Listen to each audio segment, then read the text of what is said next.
Welcome to Strip Cover Lit, where we squeeze the bigger picture out of literature. I'm Adrian Fort. And I'm Dalton Gentry.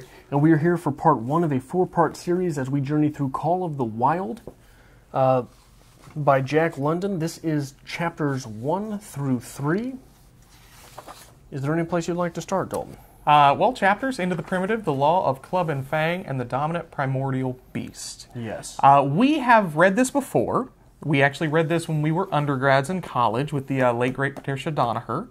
And this kind of became a favorite of ours, I think you might say. Yeah. I don't know if we like a favorite text of ours, but we bonded over this one. So this has been one we've talked about doing for a long time, and I'm excited to talk about a little bit. Yeah, so where are we in the text? Would you like to go over that, or you want me to? Whatever you'd like to do. At this point, Buck has been basically sent off into the wild. He was kidnapped, sent off into the wild, and he is with Francis and Perrault. Well, I wrote it down just so I wouldn't screw it up, and I did. Perrault, yes. And he has just officially come into his own, back to the wild, basically, asserted his dominance over Spitz, and now Buck is, I wouldn't say king at this point, but Buck is formidable. Yeah, he's a worker. He is a worker. He is the lead dog. Yes, Buck has gone back to nature. I think that's a good argument. One damn bullet dog. Yes. So at this point, that's where we are. Buck has gone back to his primal instincts and is becoming all that is beast. Yes. Where would you like to start on this one? I think you have to start where it starts, which is the opening little inset. Okay.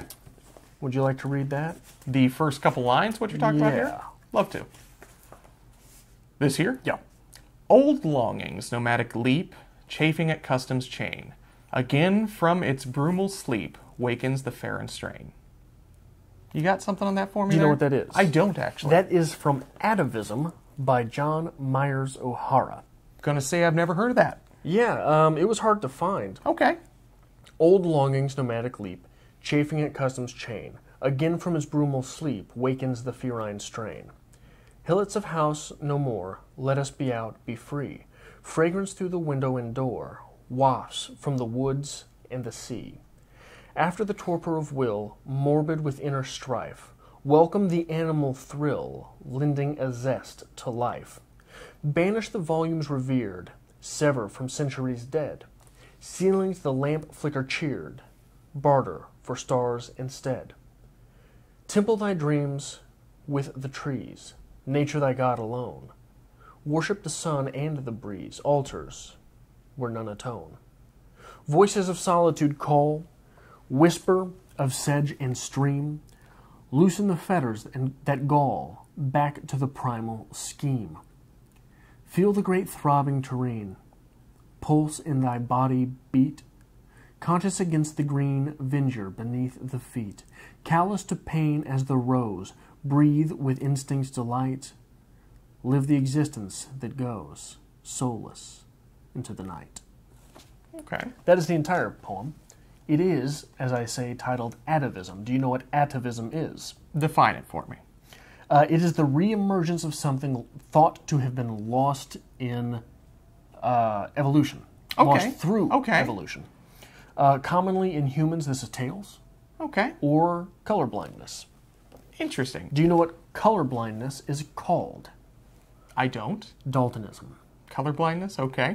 Why is that? After John Dalton, who didn't discover it, but made breakthroughs, I believe, in the science that defines colorblindness and talks about it. But yeah, it is called Daltonism. I genuinely didn't know that. Yeah, complete inability to see things that are fair enough. right in front of your face. You've been saving that one up all week? A little bit. I figured you had. I think it's interesting that this seems to be a romanticized text towards, for lack of better words, the call of the wild. Towards nature, towards the idea that nature overcomes all. So I think we can definitely get into some nature versus nurture talk here. I think there's definitely something in there to be said for not letting nurture override everything about nature. Okay. He seems to use some of his nurture to be able to decide good from bad, right? This is true. His upbringing seems to have made him a moral character. Okay. something that the other dogs largely lack. And what is interesting to me from that is that this is the hero's journey. Okay. But this is not the hero's journey from the banal. This is the hero's journey from a point of retirement. Buck has, if you look at the life that Buck was leading, it was largely one of retirement. Yeah, very cushy life, very good, lounged about. He was just a good house dog. Most hero's journeys start, like I say, from the banal. Okay. When retirement might not be an option. This is not quite the everyday from which we normally pluck a protagonist. Okay. If we're looking at things, Harry Potter was plucked from the everyday. Okay. Luke Skywalker was plucked from the everyday. He is plucked from a point of leisure. Yes. And driven straight into abuse. Yes. And we are given the idea that although Buck is resilient, Buck is strong, that once he is kidnapped and sent into this world and he's going through the beatings of the man in red, he might not make it. Buck is resilient, but he's thirsty, he's dehydrated, he's starving, he might not make it. But those natural instincts overtake, his stubbornness overtakes, and he perseveres. However, I do think it's interesting that although he is a well-trained good dog, we'll go with that, good moral character, in order to get him back to his primal instincts, it has to be beaten out of him. He has to learn obedience in a different sense. Does that make sense to you there? I'm not sure. How do you mean, in a different sense than who? In his retirement life, as you were speaking, Buck was a good dog. He was taken care of, well-groomed, all that good jazz. And he was obedient, because that gave him luxury. That gave him a way to survive. When he was kidnapped and given to the man in red, he was beat senseless, to the point of death. Right. In order to learn this different sense of obedience. That if I don't do what I'm supposed to be doing, I will be beat. So he's doing it for survival again, but in a different sense. I would argue that before he was not obedient because there was nothing to obey. Okay. You used, when you were inciting the word obedient, that he did what he had to do. Before there was no having to do. Okay, he just did what he did because that's the way life was. Right, he is being put into a place where he has to do. Okay. What is another thing which is interesting about this to me is the observation that on page 2 of my text, I've got the Dover Thrift Edition. I've got the Puffin Classic. So it's probably about on page 7 for you. We get the quote, "Among the terriers he stalked imperiously, and Toots and Isabel were utterly ignored. For he was king over all creeping, crawling, flying things of Judge Miller's place, humans included." What that does is that sets our protagonist, which is a dog, on a very human level. Okay. He was king. He was not hero, but he was better than everyone. He was not a hero yet, for he had not earned these things. But he was chosen. How was he chosen? Genesis 1:26. Then God said, "Let us make man in our image, according to our likeness, and let them rule over the fish and of the sea, and over the birds of the sky, and over the cattle, and over the earth, and over every creeping thing that creeps on earth." This sounds a lot like he was king. He was king over all creeping, crawling, flying things of Judge Miller's place, humans included. So Okay. when you're citing back to the Bible, especially in Genesis, that was the creation of man.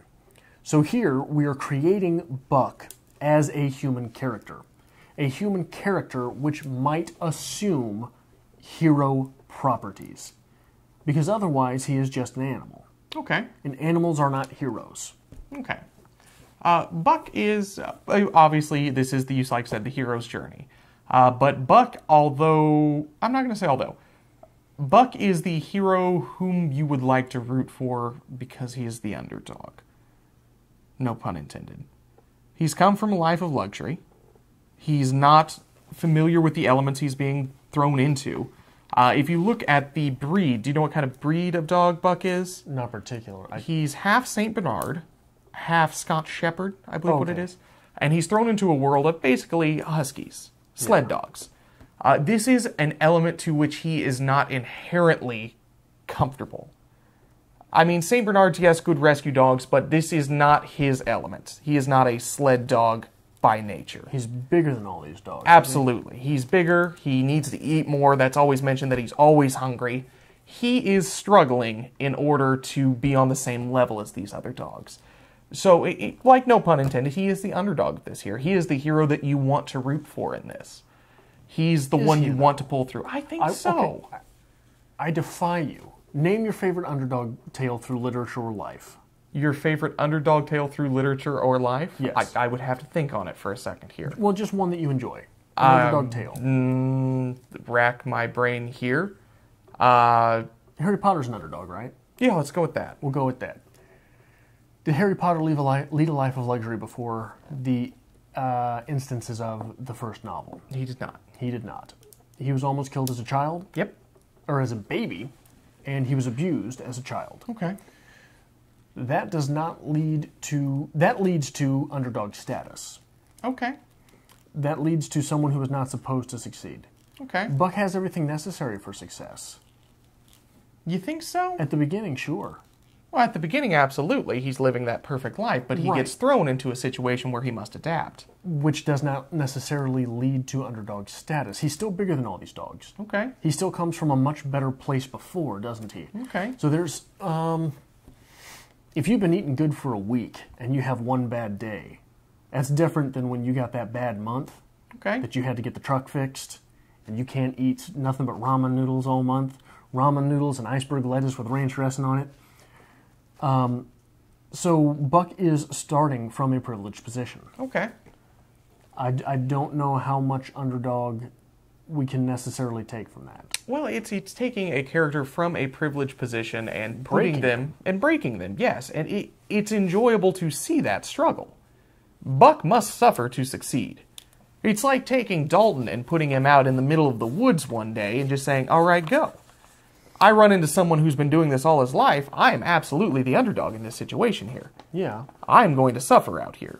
Along those lines, on page 10 of my text, about Billy and Joe. Okay. Billy's one fault was his excessive good nature, while Joe was the very opposite, sour and introspective, with a perpetual snarl and a malignant eye. And Joe was unquestionably better looking. When we first came across this text, we identified with two characters, wholeheartedly. Adrian was Spitz, and Dalton was Solix, because I sat in the back and didn't say a goddamn word to anyone. Yeah. So, good to know we've developed a little bit. Yeah. We've changed. Unfortunately, we are inextricably linked. That's the issue here with these characters, Billy and Joe. They were brought onto the team at the same time. Okay. They know each other. They have a relationship. Do you want to talk a little bit about Spitz? What would you like to say? Well, this has always been the Adrian-esque character. The just piss and vinegar, grit your teeth through it, anything will move with enough force given. Adrian is Spitz. Adrian's always been Spitz. Yes. Adrian is still Spitz to an extent. Adrian seems very piss and vinegar today, doesn't he? He does. Why is that? I don't know. Dalton was a half an hour late. Dalton was a half an hour late. Okay. Adrian lives here. Yes. So he's on time. It's understandable.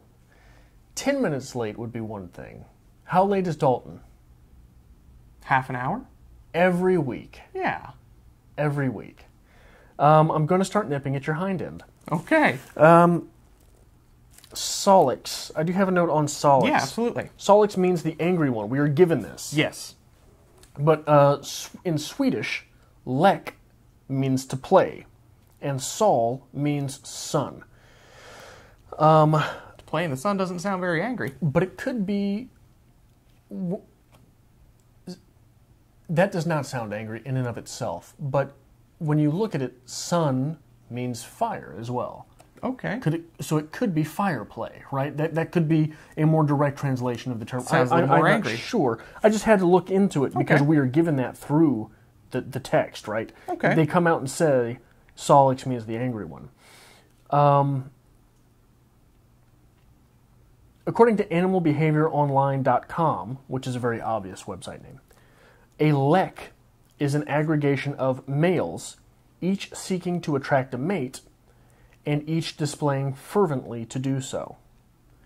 So that is also what lek means, which is not directly to play, right?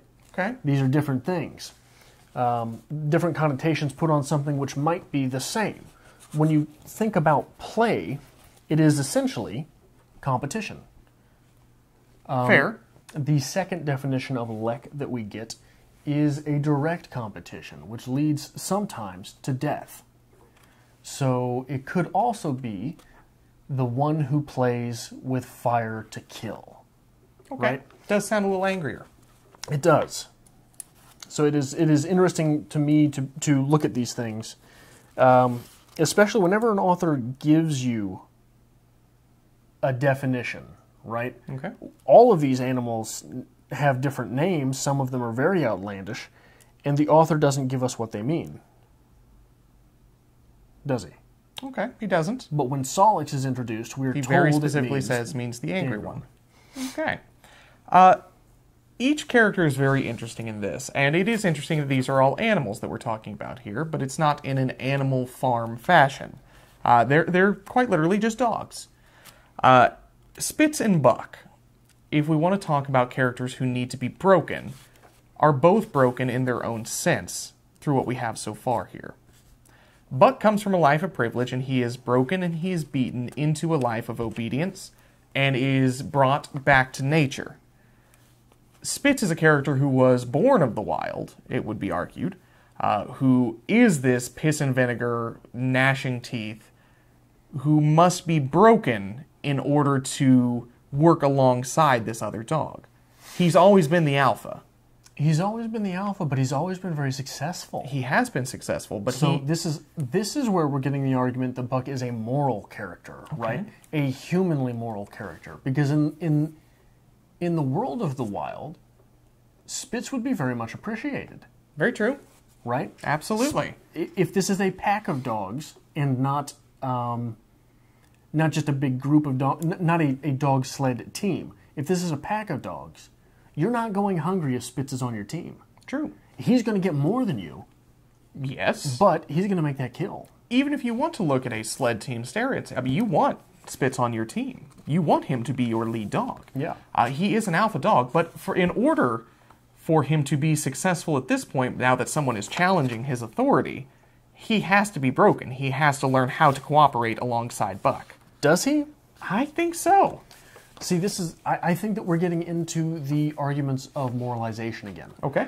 Because, so Spitz is a bad son of a bitch. Yes. Right? Spitz is nasty, Spitz is mean. They're always on time. When they're on time, they don't get beaten, do they? Fair. They don't get whipped as much, do they? So after Spitz is gone, I think it's after Spitz is gone, we're trying to make up time. Okay. So we're taking the lash a little bit more, aren't we? Okay. Everyone may or may not be willing to take the lash a little more to see Spitz gone, but they would not have been taking the lash if they just minded Spitz. If Spitz didn't have to nip at their toes. This is an interesting way to look at a complex villain character. Spitz is not a quote-unquote bad guy. He's just not someone you want to be staged near. Okay. He's someone you absolutely want on your side, want on your team, but he's someone you don't want to have to run alongside because he's a real son of a bitch. Okay. But he's successful. Yes. So I think that, especially, and I hate you damn kids today, like it is difficult to, we even see people like Elon Musk taking heat in today's world for trying to help. Okay. That's a true statement. He was commissioned to make the submarine? The submarine. Yeah. And then people jumped on him for it. Elon Musk is better than you. Elon Musk is better than me. Elon Musk is better than everyone I've ever known. And when he does something good, we should reward him. Okay. And when he does something bad, well, you know, big people make big mistakes, right? Okay. It's even in Harry Potter, the Half-Blood Prince, the beginning of that book, where Dumbledore says, because I am especially intelligent, my mistakes are especially big. Okay. Right? Because you are especially talented at your work, like Spitz is, that means that you're going to have to be especially rowdy about it. Okay. Does that make sense? I think it does. So he is a complex villain character because he is not bad. He's not in the classic sense of villain. Right. He's doing what is good and what is necessary. He's not in the mustache twirling sense of villain. Yeah. He's not doing these nasty things that he does in order that he be bad. He's doing them in order that the job get accomplished. Yes. That is what's going on here. Sometimes you got to be the bad guy to do what's good for the team. Right. Fair. There is a lot of stuff going on here about man and nature and the beast in nature, however you want to go with this argument. Because in this, we're given a team of humans who have taken these dogs, natural primal beings, and without that, they are unable to survive in these elements. Right. These people could not make it out here without the assistance of nature. So the land is too powerful to conquer alone without the assistance of, basically, the land. There's a lot of, like I said, very early into this, romanticizing nature. And granted, with a book called Call of the Wild, you would expect that. But that seems to be the big push for this so far, is that in order for Buck to become successful, he has to return to his roots. He has to go back to nature. In order for these men to be successful in what they're trying to do, they have to rely on nature to get over nature. It's very much a nature will conquer all motif so far. Well, but it's interesting to look at all of the humanistic things that come up through nature. So, Okay. for example, on my page 17, Dub was badly injured in a hind leg. That's a tough dub step. It's a humanistic thing. Been saving that one all week, too? Further, on 19, at the Pelly one morning as they were harnessing up, Dolly, who had never been conspicuous for anything, went suddenly mad. She announced her condition by a long, heartbreaking wolf howl that sent every dog bristling with fear, then straight for Buck. He had never seen a dog go mad, nor did he have any reason to fear madness, yet he knew that here was horror, and fled from it in panic. Straight away he raced, with Dolly, panting and frothing, one leap behind. Nor could she gain on him. So great was his terror, nor could he leave her. So great was her madness. He plunged through the wooded breast of the island, flew down the lower end, crossed back the channel filled with rough ice to another island, gained a third island, curved back to the main river in desperation and crossed it. And all the time he did not look. He could not hear her snarling, just one step behind. Francois called to him a quarter of a mile away, and he doubled back, still one leap ahead, gasping painfully for air, and putting all his faith in Francois to save him. The dog driver held an axe poised in his hand, and as Buck shot past him, the axe crashed down upon Mad Dolly's head. What is that? Go on. That's suicide. Okay. That dog is committing suicide. Okay. Which is interesting on several levels. A, we assume suicide as a human thing. Yes. Right? I've never seen this dog do that. Jack London lived a rough life. True. Maybe Jack London saw this. I don't know if that is something that happened or that happens in nature. All I'm saying is, in the text, we are forced again to look at these animals as humanistic. Okay. And maybe this is just inherent of people wanting to give humanistic characteristics to dogs. But dogs can be terrifying creatures, man. Yeah. And they know what's going on. I have a Siberian Husky. She is a fool. She loves everyone, runs up, plays with everyone. Big, derpy dog. Love it. A significant other moved in. And one day, the dog had gotten a hold of a toy that didn't belong to it, taken it to its kennel, ran away with it, and she tried to go into the kennel and get that toy. And the dog bared teeth. And suddenly, the derpy, lovable dog, now it's going to fucking hurt you. It's a terrifying thing. So, these human characteristics we give dogs, saying that it's a lovable dog and all this, we sometimes forget, now, these are wild animals. These are beasts. And especially these dogs who are, part of this Alaskan wilderness, if you will. It can be a terrifying thing, and I think we kind of lose that every now and then when we're reading this. And if you want to argue Jack London lived a hard life, and Jack London, this was his thing. This is what he enjoyed. That's a man's man right there. Yeah. So in this situation, with Dolly going mad, why does she charge Buck? Do you have an argument for that? Buck's the big mamma jamma, right? Okay. Buck is instant death. Okay. Buck should be instant death, but he is not. He runs. Why? He doesn't want to kill her. Why? Because he's a moral agent. Okay. Does Spitz run from her in that situation? No. Spitz ends her. Yes. Spitz ends her and they all have a nice meal. Okay. All right. So if we're looking at these dogs as human characters, we do get some moral concepts going here. And this is an interesting case because these dogs are anthropomorphized, obviously. But they're not as over the top as, like I said earlier, Animal Farm. So we do get a weird dynamic going on here with characterization. That is good to talk about early on with this. Is there anything else you want to hit on with Call of the Wild here before we wrap up? The final quote I have comes the last line of the 3rd chapter. Okay. Buck stood and looked on, the successful champion, the dominant primordial beast, who had made his kill and found it good. This Buck here, at the end. Yeah? Does this Buck kill Dolly? This Buck may kill Dolly. We have to think about it, don't we? Well, he's found his kill. If it would it end, he made his kill, that's fine, but he found it good. He found it good. He's tasted blood and he wants more. Okay, interesting thought there. So we have a bit more of the evolution of the Buck character. Yes. Now this was for me a very important text along trying to develop something that I called the masculine theory. Okay. Right? Which runs possibly parallel to the hero's journey, but is a little bit nastier.